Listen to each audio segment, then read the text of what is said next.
Assalamualaikum warahmatullahi wabarakatuh. Perkenalkan, nama saya Ardina Mariana dari Fakultas Hukum semester 2C. Di sini saya akan mereview materi perkuliahan pertemuan ke-12 mengenai kealpaan atau kulfa yang disampaikan oleh dosen pengampu Profesor Dr. Hajah Heni Nuraini SHMH beserta asisten dosennya Dr. Muhammad Rendi Aridayandi SHMH.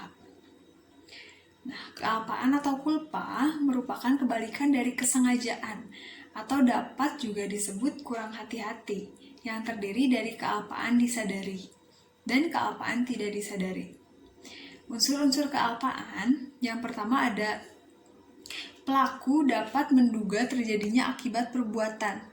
Dalam hal ini, ada hubungan batin dari pelaku dengan akibat yang timbul dari perbuatannya, sehingga pelaku dapat menduga tetapi pelaku kurang hati-hati.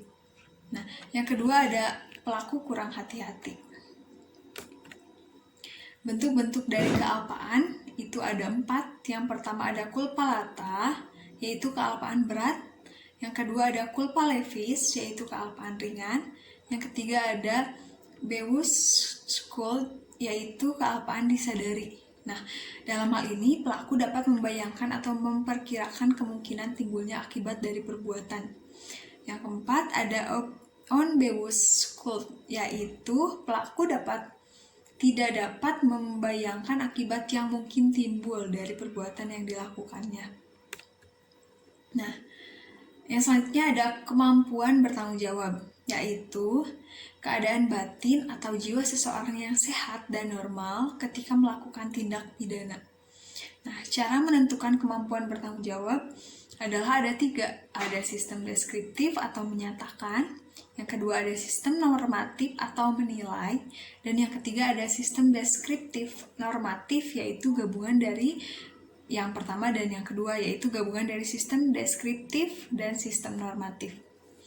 Nah, KUHP Indonesia menganut sistem yang ketiga, yaitu deskriptif normatif, dengan alasan deskriptif artinya keadaan jiwa pelaku digambarkan oleh psikiater, dan normatif artinya hakimlah yang menilai dan menyimpulkan perbuatan tersebut mampu atau tidak mampu, yang didasarkan pada hasil pemeriksaan di pengadilan. Yang selanjutnya ada tidak mampu bertanggung jawab untuk sebagian, yaitu suatu keadaan tertentu dari pelaku yang disebabkan keadaan jiwa sehingga untuk sebagian dinyatakan tidak mampu bertanggung jawab. Yang pertama ada kleptomani, yaitu penyakit jiwa yang berupa dorongan yang kuat untuk mengambil barang atau benda milik orang lain, tetapi pelaku sendiri tidak menyadari bahwa perbuatannya terlarang atau melanggar hukum. Yang kedua ada piromani, yaitu penyakit jiwa yang berupa kesukaan untuk melakukan pembakaran tanpa alasan. Yang ketiga ada klaustrofobi, yaitu penyakit jiwa yang berupa ketakutan untuk berada di ruang yang sempit. Yang keempat ada nipomani, yaitu penyakit jiwa pada seorang laki-laki yang jika bertemu wanita selalu berkeinginan untuk berbuat tidak senonoh. Orang-orang yang mempunyai penyakit jiwa seperti tersebut di atas dianggap tidak mampu bertanggung jawab sebagian, yaitu ketika dibuktikannya perbuatan tindak pidana yang dilakukannya ada hubungan dengan penyakitnya, tetapi untuk perbuatan lainnya jiwanya normal. Assalamualaikum warahmatullahi wabarakatuh. Perkenalkan, nama saya Ardina Mariana dari Fakultas Hukum semester 2C. Di sini saya akan mereview materi perkuliahan pertemuan ke-12 mengenai kealpaan atau kulfa yang disampaikan oleh dosen pengampu Profesor Dr. Hajah Heni Nuraini SHMH beserta asisten dosennya Dr. Muhammad Rendi Aridayandi SHMH. Nah, kealpaan atau kulpa merupakan kebalikan dari kesengajaan atau dapat juga disebut kurang hati-hati yang terdiri dari kealpaan disadari dan kealpaan tidak disadari. Unsur-unsur kealpaan yang pertama ada pelaku dapat menduga terjadinya akibat perbuatan. Dalam hal ini, ada hubungan batin dari pelaku dengan akibat yang timbul dari perbuatannya, sehingga pelaku dapat menduga tetapi pelaku kurang hati-hati. Nah, yang kedua ada pelaku kurang hati-hati. Bentuk-bentuk dari kealpaan itu ada 4. Yang pertama ada culpa lata, yaitu kealpaan berat. Yang kedua ada culpa levis, yaitu kealpaan ringan.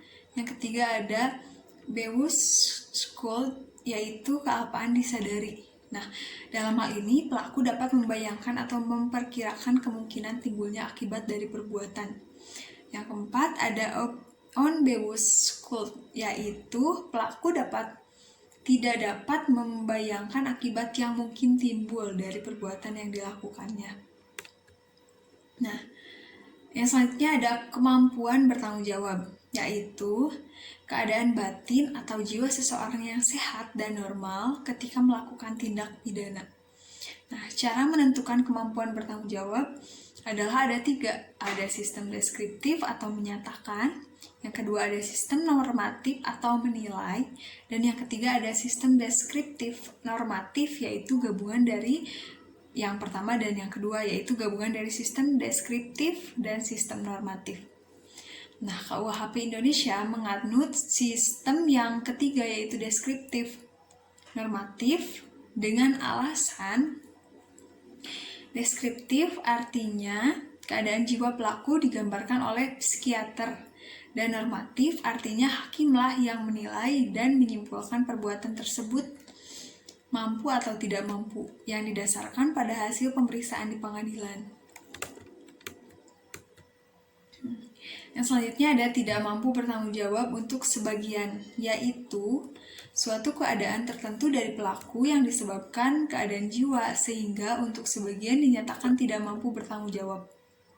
Yang pertama ada kleptomani, yaitu penyakit jiwa yang berupa dorongan yang kuat untuk mengambil barang atau benda milik orang lain, tetapi pelaku sendiri tidak menyadari bahwa perbuatannya terlarang atau melanggar hukum.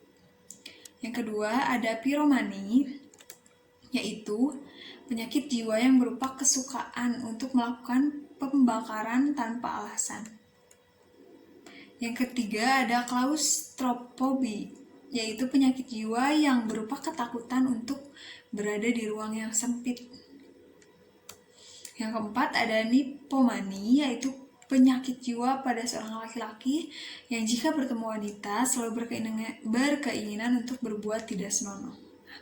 Orang-orang yang mempunyai penyakit jiwa seperti tersebut di atas dianggap tidak mampu bertanggung jawab sebagian, yaitu ketika dibuktikannya perbuatan tindak pidana yang dilakukannya ada hubungan dengan penyakitnya, tetapi untuk perbuatan lainnya jiwanya normal, sehingga untuk perbuatan tindak pidana.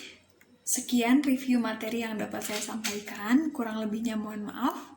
Wabillahi taufiq wal hidayah. Wassalamualaikum warahmatullahi wabarakatuh.